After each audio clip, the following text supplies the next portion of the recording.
कुएं का पानी की कहानी। एक किसान था जो बहुत परेशान रहा करता था।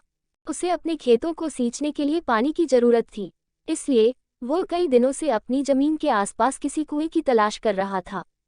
इसी तलाश में वह घूम ही रहा था कि अचानक उसे एक कुआं दिखा। ये कुआं उसके खेतों से बहुत नजदीक था, इसलिए किसान बहुत खुश हुआ।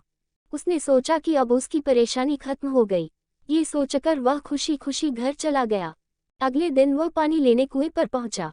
जैसे ही उसने कुएं के नजदीक रखी बाल्टी कुएं में डाली, वहां एक आदमी आ धमका। वह किसान से बोला, ये कुआं मेरा है, तुम इससे पानी नहीं ले सकते। अगर तुम इस कुएं से पानी लेना चाहते हो तो तुम्हें इस कुएं को खरीदना होगा। ये बात सुनकर किसान कुछ देर रुका और फिर मन ही मन सोचने लगा कि अगर मैं इस कुएं को खरीद लूं तो मुझे कभी पानी की कमी नहीं होगी और न ही मुझे पानी के लिए इधर उधर भटकना पड़ेगा। फिर क्या था, दोनों के बीच एक रकम तय हुई। किसान के पास उतने पैसे तो थे नहीं, लेकिन वह यह मौका छोड़ना नहीं चाहता था। इसलिए किसान ने उस आदमी को अगले दिन वह रकम देने का वादा किया और घर की ओर चल दिया। किसान के लिए कुआं खरीदने का यह अच्छा मौका था, इसलिए वह इस काम में जरा भी देर नहीं करना चाहता था। घर पहुंचते ही उसने अपने करीबियों और दोस्तों से इस बारे में बात की और कुएं के लिए तय हुई रकम का इंतजाम करने में जुट गया। थोड़ी भागदौड़ और कोशिश के बाद आखिरकार उसने वह रकम जमा कर ली। अब वह पूरी तरह से निश्चिंत हो चुका था कि उसे कुआं खरीदने से कोई नहीं रोक सकता। जमा हुए पैसों को लेकर वह फिर घर चल दिया। उसे बड़ी बेसब्री से इंतजार था कि कब रात खत्म होगी और वह कुआं खरीदने जाएगा। अगले दिन सुबह होते ही वह कुआं खरीदने निकल पड़ा।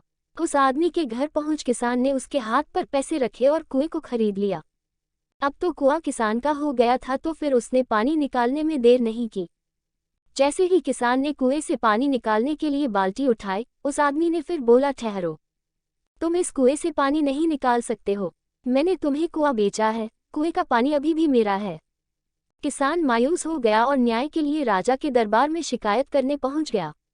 राजा ने उस किसान की पूरी कहानी सुनी और फिर उस आदमी को दरबार में बुलाया जिसने वह कुआं बेचा था।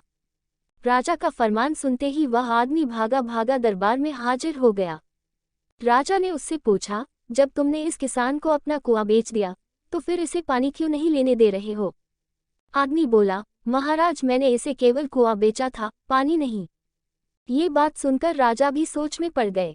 काफी देर सोचने के बाद जब इस समस्या को सुलझाने में वह नाकाम हो गए तो उन्होंने अपने मंत्री को बुलाया।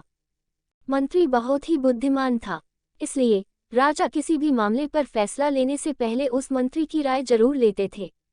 मंत्री ने एक बार फिर दोनों से उनकी समस्या पूछी। पूरी बात जानने के बाद मंत्री ने उस आदमी से कहा, ठीक है, तुमने कुआं बेचा, पानी नहीं, फिर तुम्हारा पानी किसान के कुएं में क्या कर रहा है? कुआं तुम्हारा नहीं है, फौरन अपने पानी को कुएं से बाहर निकालो। मंत्री के इतना कहते ही उस आदमी को समझ आ गया कि अब उसकी चालाकी किसी काम नहीं आने वाली।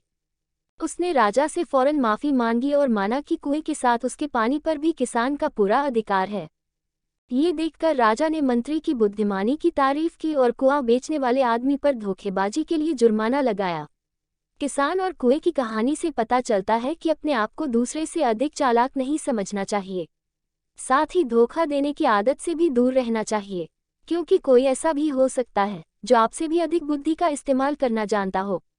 ऐसे में आपका धोखा पकड़ा जाएगा और आपको अपने किए का भुगतान करना होगा, जैसे इस कहानी के अंत में कुआं बेचने वाले आदमी को करना पड़ा।